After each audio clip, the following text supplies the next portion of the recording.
Good day, everyone. Today we are going to have a storytelling for all of you. So, we will going to start now. The story of Peter goes, in the first age, there was a man named Peter. Peter was a simple man.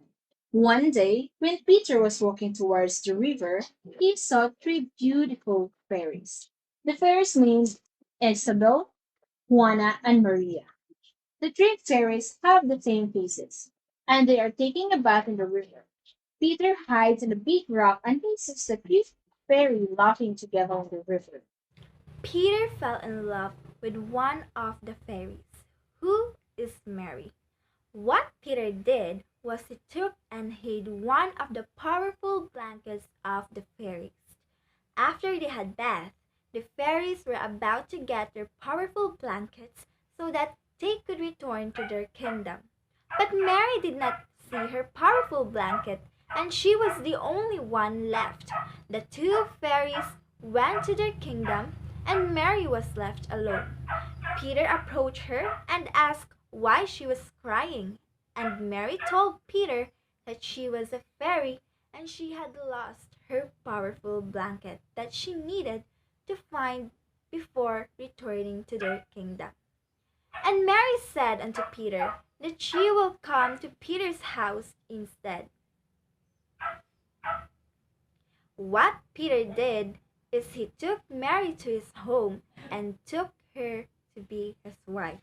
As a result of their love, they bear two children, a boy named Little, aged 7 years old, and a little girl named Rita, who is 5 years old.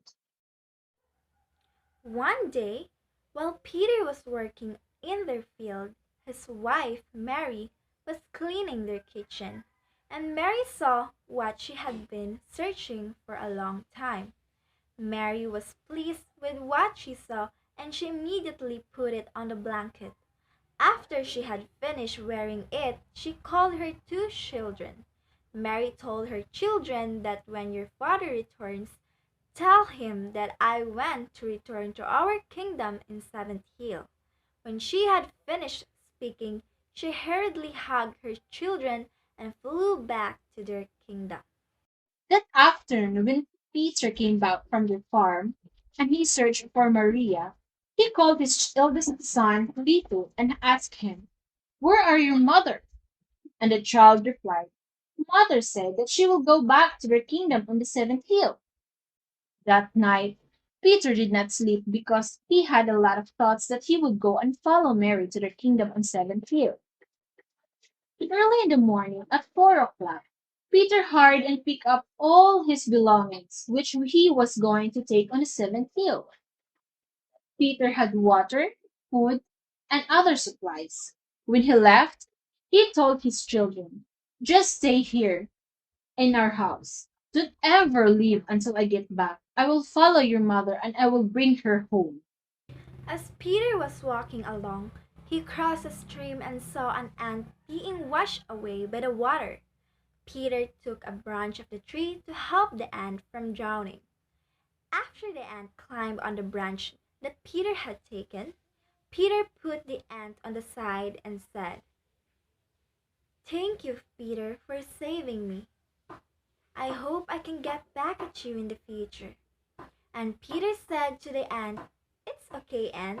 As long as I can help, I will help those who are needed." The ant asked Peter, "Where are you going, Peter?" Peter's answer was, "I will follow my wife to the seventh hill." The ant answered, "Be careful as you walk, Peter, because there are wild animals around." And Peter thanked the ant and continued his walk. As Peter continued on his way, he crossed another stream. Peter felt tired and relaxed. While Peter was resting, he was sitting on a rock. He saw a fly calling for help. "Peter," shouted the fly, "I am hungry. May I have some food?" Peter immediately took his food and fed the fly. When the fly finished eating his food, he thanked Peter and said, "Wish I can get back at you later." And also Peter replied, "It's my pleasure to help." The fly asked Peter, "Where are you going, Peter? You look so tired." Peter replied, "I will go to the seventh hill, because I will follow my wife and take her home." Fly replied, "Beware of the woods, Peter, because there are wild animals." And Peter again replied, "Thank you for reminding me." After their conversation, Peter continued to walk. As Peter continued to walk, he felt tired, thirsty, and hungry. He rested in a tree and sat on a rock. He opened her bag because he was going to eat. When he looked, he had no food. Suddenly, the ant came and he shouted, "Peter, you look tired and hungry." Peter replied, "I am really hungry, but I have no more food to eat." The ant replied, "Don't worry, Peter. Rest there and sleep, because I will take care of you." Peter rested and fell asleep. When Peter woke up, he saw a lot of food in front of him, and he also saw a lot of ants helping each other and carrying food. Peter quickly ate in his hunger. After he had eaten, he thanked the ants. The ants said to Peter, "Go, Peter, keep on your way, and hopefully you will find and see your wife in their kingdom." Peter was thankful again and continued on his journey. As he walked, he heard the sound of wolves. He quickly hid in the big rocks and remembered what flies and ants were trying to warn him, and to be more careful in the forest because there were wild animals. Peter saw that the wolves were very hungry and they were looking for food. Peter also saw that they were eyeing the deer, and the wolves caught and ate the deer. Peter just kept going and hiding behind the rock until the wolves finished eating their food. Peter waited for the wolves to leave. Whereupon the wolves had already left, he quickly walked and continued on. As Peter continued to walk, he heard a bird crying. He held it, and he saw a chick bird falling high in the tree. Peter picked up the chick. Then suddenly the mother of the bird came. The mother of the bird saw that Peter was holding the chick of the bird. The mother bird thanked Peter and asked, "Peter, where are you going?" And Peter answered, "I will go to the seventh hill to follow Mary, my wife." And the mother bird said, "Help me, Peter, and lead us to the seventh hill where the house of Mary is." After this, Peter was put on the mother bird and taken to Mary's kingdom. Arriving on the hill, Peter was already lowered by the bird, and the bird said, "Peter, that is the kingdom where Mary lives." And Peter thanked the bird for bringing him into the kingdom. And there, Peter saw many women, and he tried looking for his wife. Peter saw again the three fairies who were bathing in the river, but Peter was confused as to who is Mary of the three fairies. The three of them is Mary. Suddenly, a big voice came out and it said, "Who are you?" The one who asked is the king of the palace, the father of Isabel, Joanna, and Mary. Peter answered, "I am Peter, and I will take my wife Mary." The king replied, "If you are wise, Peter, I will let you choose who Mary is of the three." The first challenge would be Peter was given 2 glasses of water by the king. 1 glass of water contained poison because the king did not like Peter. Then all of a sudden, a fly landed on him, the fly that Peter had helped, the fly who whispered to Peter in his ear, saying, "Peter, the glass I am going to choose, don't drink it because it has poison." Peter saw the fly had already landed in a glass and he had not drunk it. Peter thanked the fly, and the king said, "You are wise, Peter, for you have not drunk any water with poison." The king also said to Peter, "Choose the three of them. Who will be your wife? If you can guess, you will take Mary to your house and will be your wife forever." He thought wisely. He thought of Mary while they were still in their house. He saw Mary sewing clothes because Mary wants to sew. Peter looked at Isabella, Juana, and Maria's hands. Peter saw Marie's hand with the mark of the sin's scratches. After he had chosen the tree, Peter told the king that this is Mary. Nor did the king say, "You are wiser, Peter, than the last time I tried you. You would have to get."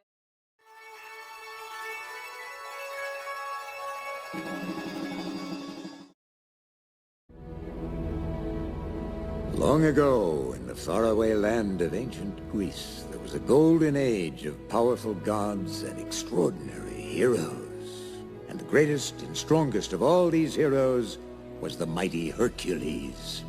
Hello? Hello? Is this thing on? How do you get this thing to work? Zeus Almighty. Anyways. Oh, Mr. Narrator. Hi, it's me. Again.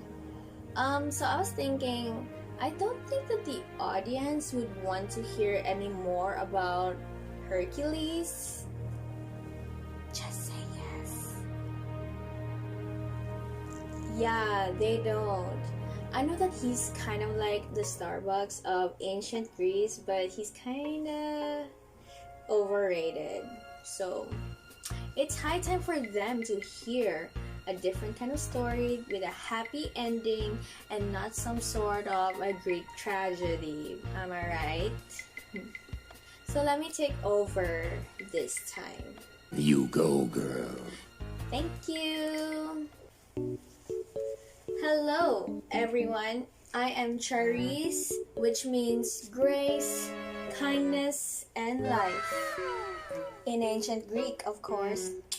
And I will be the one to narrate one of my favorite myths of all time. And it's called Eros and Psyche. But I'll be narrating from this book by Rick Riordan, and it's called Percy Jackson's Greek Heroes, which is actually narrated by Percy Jackson, the modern-day demigod and the son of Poseidon. And I'll be narrating his narration. Let's get started. Psyche ninjas a box of beauty cream. It must suck to be born super gorgeous. No, I'm serious. Think about it.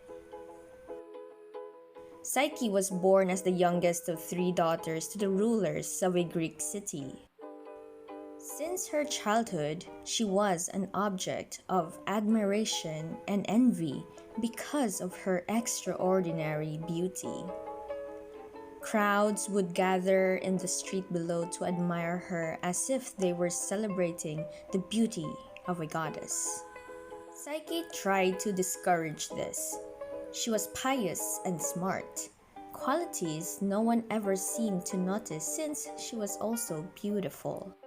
She always said her prayers and left offerings at the temples because she didn't want to upset the gods. Psyche's popularity went viral. Soon, throngs of people from all around the Mediterranean were making pilgrimages to see her rather than going to the temples of Aphrodite. As she matured and became increasingly beautiful, Psyche grew miserable. No one wanted to be friends with her because they were too threatened by her beauty, and no one dared to court her as the only love she could inspire in them was more of a hopeless infatuation. Her sisters were jealous of her that, while they gave the appearance of being nice to her, they said the mean things about her behind her back and encouraged others to be mean to her as well. One day, the goddess looked down from her personal beauty spa on Mount Olympus, expecting to see hordes of adoring fans at her main temple on her sacred island of Cythera. Instead, the temple was deserted, the floor was caked with dust, The altar was empty. Even the priests were gone. A sign on the door read, "Gone to worship Psyche. Be back later." Jealous that they were worshipping a mortal girl instead of her, Aphrodite ordered her son Eros to make Psyche fall in love with the hideous creature. According to some legends, Eros was even older than Aphrodite.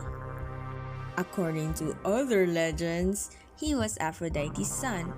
Maybe he was, or maybe Aphrodite just thought he was, and Eros was too afraid to correct her.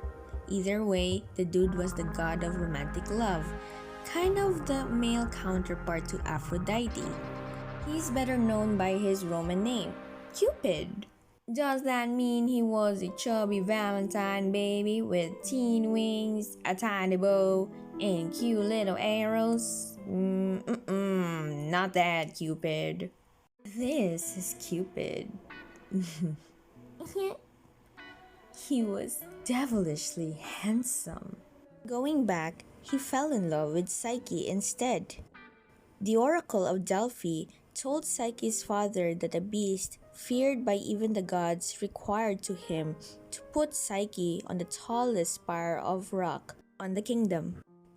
As no mortal could disobey the oracle, Psyche jumped to her death, only to be saved by Zephyrus, god of the west wind. He took her to a sprawling white villa with rose gardens and filled with invisible servants. One of the servants said that her husband, the invisible lord of the house, would arrive after dark. When the time came, Psyche couldn't see him as it was so dark. He said he couldn't show her his identity because then their marriage would fall apart and she'd suffer terribly. But the two befriended each other and she fell in love. Every night, she couldn't wait for her husband to get home. He was the kindest, funniest, and most amazing guy she had never seen. During their time together, she got pregnant, a fact nobody noticed until a few months later. One day, Psyche wanted to go home to visit her family, but her husband told her that she could never come back if she left. He revealed that she was actually under death sentence by the gods, especially Aphrodite, so she'd be exposed if she left. Psyche convinced her husband to bring her sisters to him instead, so Zephyrus took them there. The sisters loved the villa there but soon realized it may be some kind of trick. They revealed to Psyche that their father died of sadness due to her not visiting and believed that her husband was a dragon. With her sisters convincing, Psyche took a razor and went to her chambers with open eyes in the night, only to find that her husband was actually Eros. He woke up when a drop of hot oil from the lamp she had burned his shoulder. Trying to help, Psyche grabbed the left ankle of Eros, who flew away and dropped her under a cypress tree. Furious that she had betrayed his trust, Eros disappeared their palace, leaving Psyche heartbroken and pregnant and all alone. Upon hearing a comment from Pan, the satyr god of the wilderness nearby, regarding Eros and his heartbrokenness, Psyche decided to go find Eros herself so that she could reconcile with him. But first, a vengeful Psyche caused the death of her sisters by tricking them into falling off of cliffs, saying that Zephyrus would save them. After walking for days, Psyche decided to rest and ask for help in the nearby temples, which she decided to clean after finding them dirty and forgotten. When she cleaned a temple of Demeter, the goddess appeared to her and thanked her, but revealed Psyche had to find Eros on her own. Psyche later cleaned an altar of Hera, who thanked her but said that she couldn't protect her from Aphrodite. As Eros was still recovering, he told his mother what had really happened, much to Aphrodite's fury. Upon being brought in Aphrodite's palace by Hera, Aphrodite made Psyche complete several tasks if she wanted to be her son's wife, or she would die. First, she had to sort out mountains, grains into the correct bags before dinner time. Demeter sent ants to do it as a thank you for cleaning her temple. Next, Psyche had to fetch some wool of sheep for clothes to mend.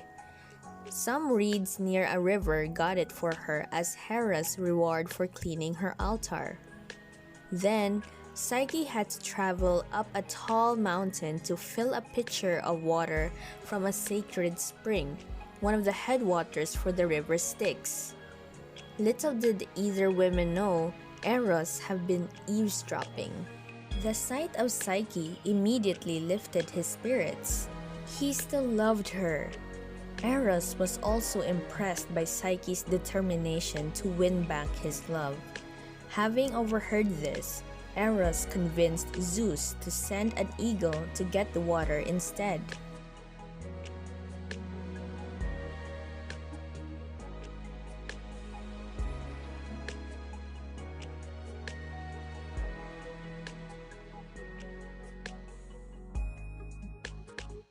Furious that Psyche had passed them all, Aphrodite decided the final task.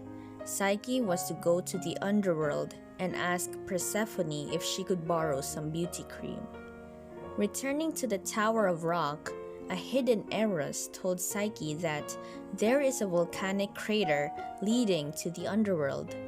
She paid Charon 2 golden drachmas and gave Cerberus honey-flavored rice cakes from Sparta in order to get inside.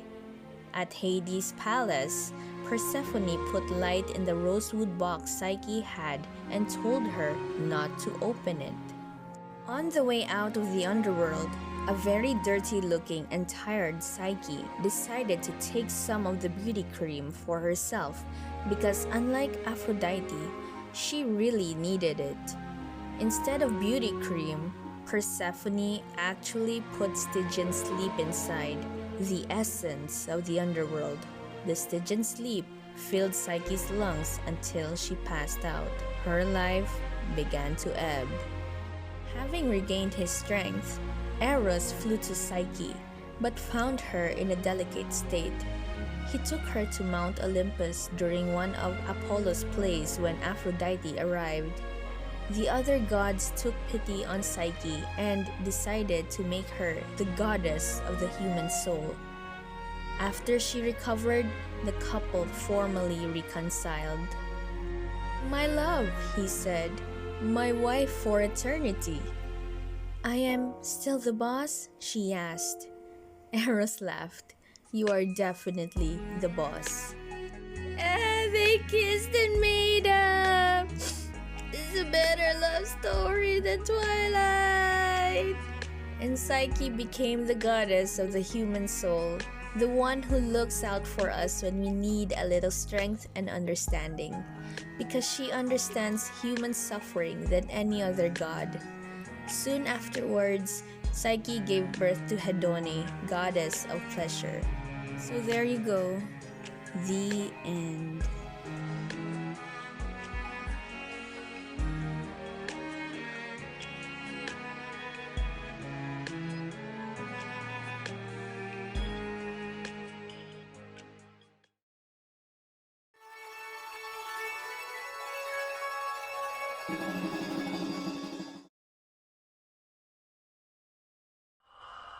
The Telltale Heart by Edgar Allan Poe. I'd like to share with you a story of a man.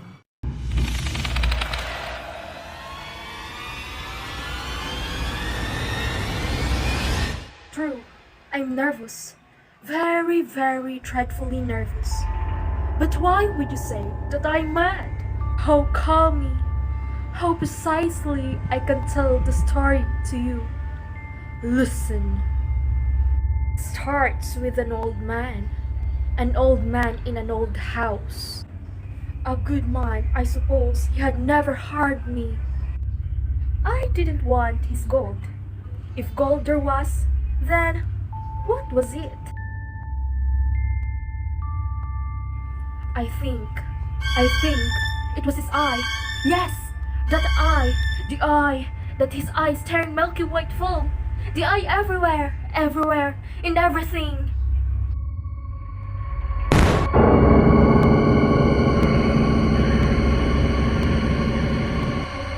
Of course, I had to get rid of the eye. So I waited, waited.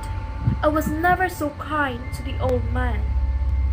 I looked after him each minute, each second, and I waited. But night after night, in the hour of the slowest clock,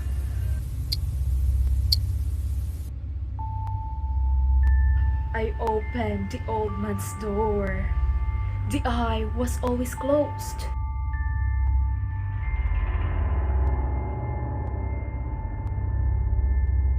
For 7 days, I waited. You think me mad? What madman would wait? Good wait so patiently, so long in the old house, with the old man and the eye, that, and then, on the 8th night, I know tonight, still I waited, while time slowed stop.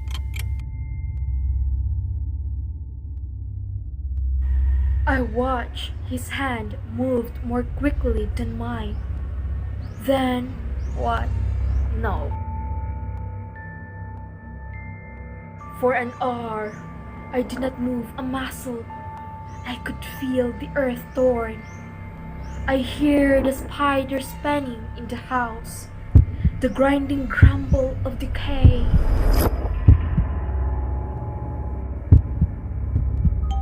Then, something else darling muffled, yet, of course, it was the beating of the old man's heart. He knew. So strong for such an old man. Louder then, and still louder, rang the wood to hear. I know. I had to stop it. And it was over. The heart was still. The eye was dead. I was free.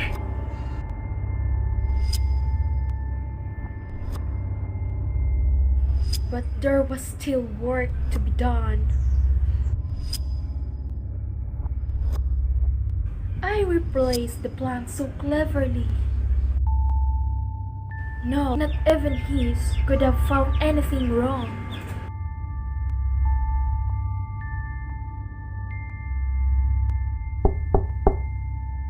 Huh? So soon? The neighbor reported a scream. We replied to investigate. A scream? My own gentleman, a childish dream. But come in, please. You'll want to look through the house? That is our duty. Where's the old man? Gone to the city. You're up very early this morning. The dream I spoke of it awakened me. When did he leave? The old man? Yesterday. Still, please, such a wretched. I was making a tea. A hot drink will break the chill, surely it would.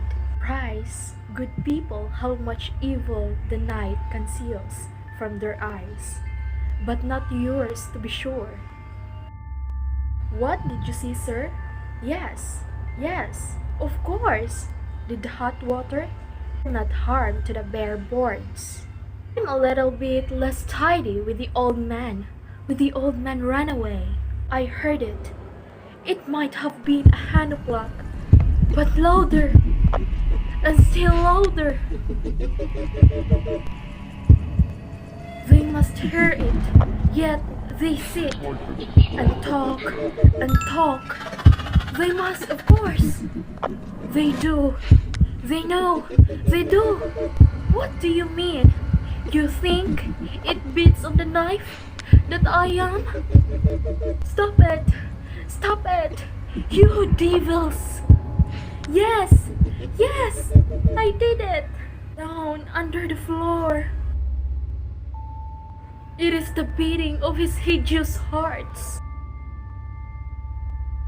True, I'm nervous. Very, very dreadfully nervous.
Once upon a time in the forest, there were so beautiful trees and full of flowers. The green are leaves with beautiful sceneries in the spring. And so the animals went together to play. Mr. Bear, and he said, "Oh, what's a beautiful sceneries. I'm gonna play with the beautiful flowers and green leaves." And also another animal came. This is Miss Rat, and he said, "Oh, hello Mr. Bird, this is so beautiful. Let's play together with the beautiful flowers." And another animal came, Mr. Turtle, and he said, "Oh, hello friends, let's play together. It's springtime, yo, let's play together." And then another two animals came. They came together and they said, "Hi, hello friends, let's play together. It's a springtime." But where's Bruno? Bruno is still sleeping and he even snoring.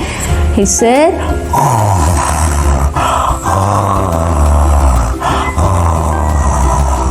The beast said, "Hello, Mr. Bruno. Wake up! Wake up! It's springtime!" Mr. Turtle also said, "Wake up, Mr. Bruno. Wake up, Mr. Bruno. It's springtime. Let's play together in the spring." And Bear also said, "Wake up, Bruno. Wake up, Bruno. It's springtime. Let's play together." But Bruno still sleeping and snoring more loudly. And then the time came that the leaves turns into yellow because it's autumn time, and they're turning yellow and into leaves, and even the leaves are falling down because it's ready to snow. And then the animals gone away and sleep because they are ready for the winter. And then the winter came. But where's Bruno? Bruno is still sleeping and he even snoring. And Bruno wakes up and he said, "What a nice sleep. Oh, it's winter and I'm all alone. I'm all alone." And he back to sleep. And then the time spring again. It's spring again, and then the animals came together and play. Ho ho ho ho! It's springtime again. Let's gonna play, little friends. And then the rat said, "Oh, let's play again. Ho ho ho! It's a beautiful time." And then the animals play together. Ho ho ho ho! Hello, friends. Let's play together. And then little bear Mr. Bruno wake up and said, "Oh, it's a springtime again. I love to see your friends." And that's the end. And so the animals play happily, and Bruno realizes that being lazy is not good. So he strives for himself hard so that he will not sleep anytime and anywhere. He only sleep for the time of sleep, and he strives for himself to be ready for every seasons in life. For every student, you must be ready for everything. For a child, you must be ready for everything. So you will not be like Bruno that is very lazy. So that's the lesson of the story. Be always ready and have time to play with your friends, to play with great seasons, and be ready for bad seasons.